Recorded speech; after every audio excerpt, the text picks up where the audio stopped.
Hello guys, welcome to my channel Maths by Vikram, and today we will continue the topic inverse trigonometric functions. So let's start with the formulas.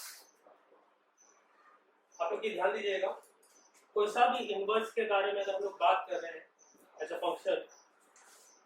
Function और उसके साथ में अगर inverse साथ साथ में रहे, फंक्शन और इनवर्स उसके साथ साथ में रहे तो आंसर हमेशा होता है x। तो उसी तरीके से इनवर्स ट्रिग्नोमेट्रिक फंक्शन में भी सिस्टम है कि अगर फंक्शन और उसका इनवर्स साथ में हो तो खाली जो बाकी जो पार्ट बचेगा that will be x।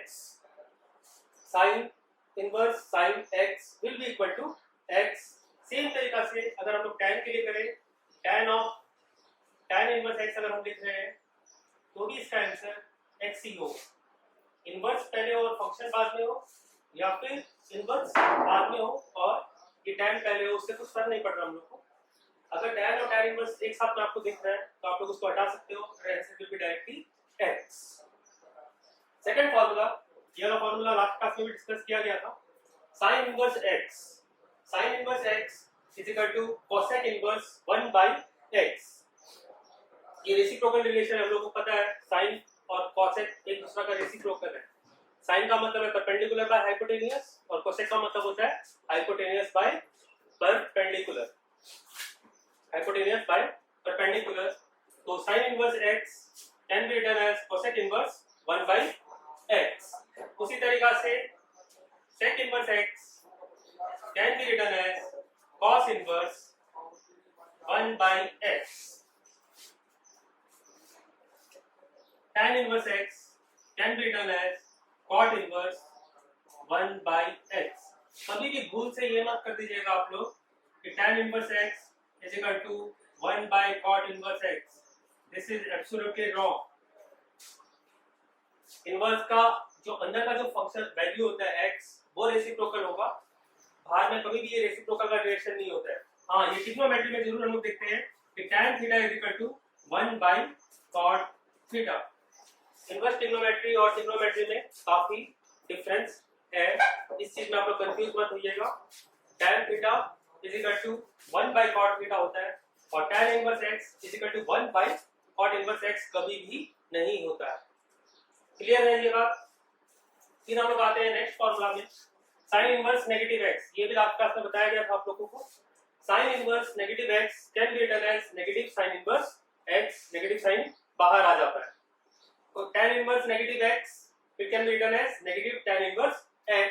For example अगर हम लोग लिख रहे हैं tan इनवर्स -√3, tan इनवर्स -√3 तो आप लोग इसको लिख सकते हैं माइनस tan इनवर्स √3। अब tan इनवर्स √3 की वैल्यू हम लोग को पता है कि tan की वैल्यू √3 कब होती है 60 डिग्री में, इसको हम लोग लिख सकते हैं -π/3।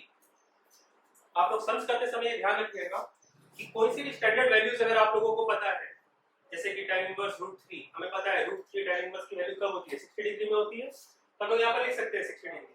हाँ, अगर ऐसा वैल्यू हो tan इनवर्स हाफ, अब tan इनवर्स हाफ ये कोई स्टैंडर्ड वैल्यू नहीं है, इसके लिए we have to use table या फिर कैलकुलेटर। आप लोग यूज करके इसकी वैल्यू निकाल सकते हैं, लेकिन इस चैप्टर में हमें कैलकुलेटर का कोई यूज नहीं करना है। इतने सारे फॉर्मूलाज है, कोई सा फॉर्मूला यूज होके आप लोग इसको सॉल्व कर पाएंगे। आगे में कुछ ना कुछ दिया हुआ रहेगा, tan inverse half plus tan inverse या tan इनवर्स हाफ माइनस, तो आप लोग फॉर्मूला यूज करके उसको सॉल्व कर सकते हैं। तो ये third formula, fourth formula complete. Fifth formula cos inverse negative x। cos inverse negative x it is written as 180 minus cos inverse x, क्योंकि cos का वैल्यू नेगेटिव होता है सेकंड क्वाड्रेंट में। सेकंड क्वाड्रेंट में cos इज नेगेटिव, इसीलिए हम लोग इसको ले रहे हैं 180 माइनस cos इनवर्स x। इन दोनों में 180 नहीं आया था tan इनवर्स नेगेटिव x में, क्योंकि for tan inverse we use only first quadrant और फोर्थ क्वाड्रेंट। तो फोर्थ क्वाड्रेंट की डायरेक्टली वैल्यू होती है नेगेटिव थीटा और फर्स्ट क्वाड्रेंट की वैल्यू होती है डायरेक्टली थीटा, इसीलिए tan इनवर्स नेगेटिव x की वैल्यू होती है minus tan inverse x। Clear? अब नेक्स्ट फॉर्मूला जो कि बहुत ही इंपॉर्टेंट है आप लोग को सॉल्व करने के लिए, sin inverse x plus cos inverse x। sin inverse plus cos inverse, कभी भी आप लोग देखो एंगल एंगल ये जो वैल्यू है उसमें आप लोग ध्यान दीजिएगा, अगर ये दोनों वैल्यू सेम है x और x, sin inverse x plus cos inverse x is equal to 90 degree, tan inverse x plus cot inverse x is also equals to 90 degree, sec inverse x plus cosec inverse x is also equals to 90 degree. ये complementary angles जो आप लोगों ने class 10 में पढ़ा है उसी के रिलेशन से ये फार्मूलाज आ रहे हैं। ये तीन फार्मूलाज बहुत ज्यादा यूज में आते हैं। सम्स को आपका छोटा करना हो, कोई सा भी सम में अगर कुछ दिया हुआ है this plus this is equal to 90, तो आप लोग ये वाला फार्मूला आसानी से यूज करके उसको सॉल्व कर सकते हैं।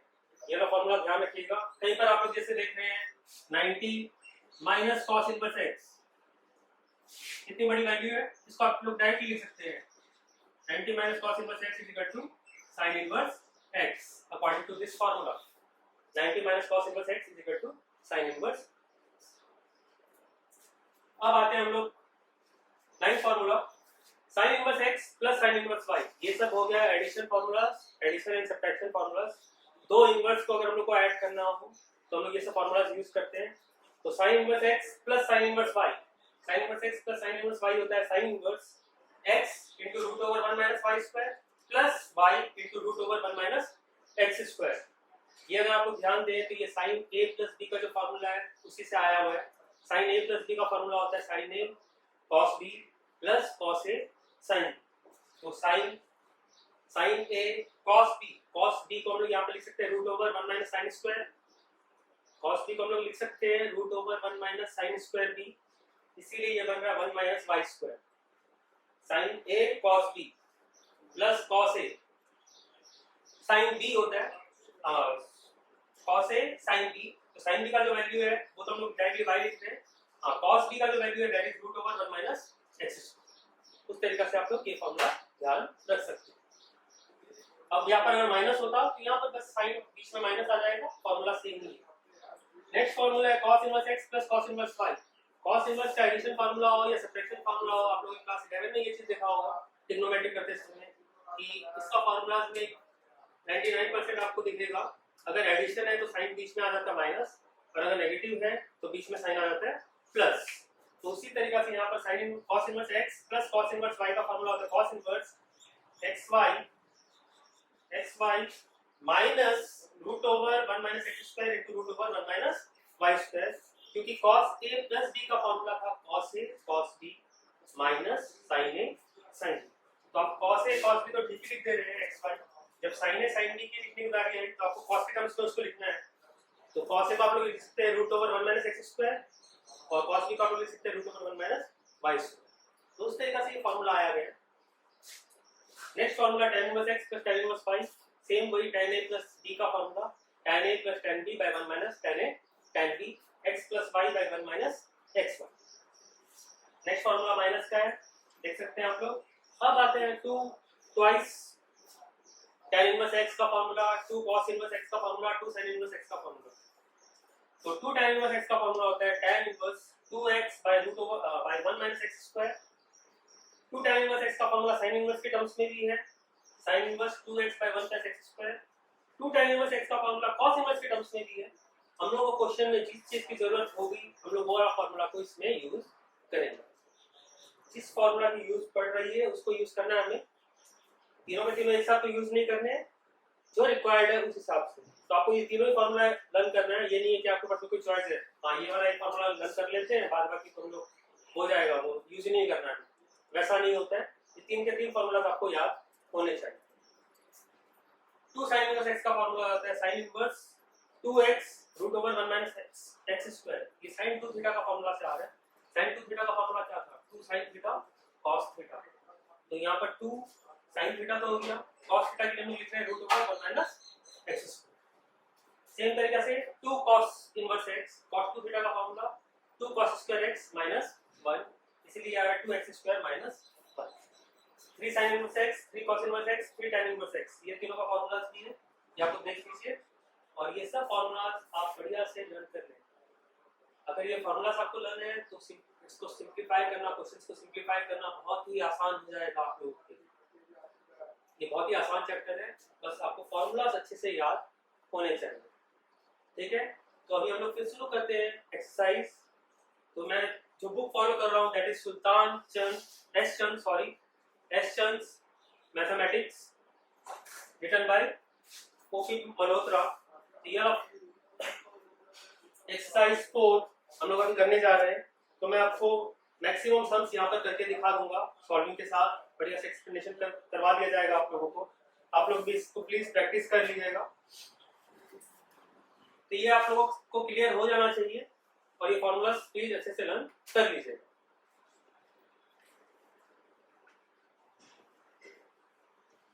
चांद निकल रहा है।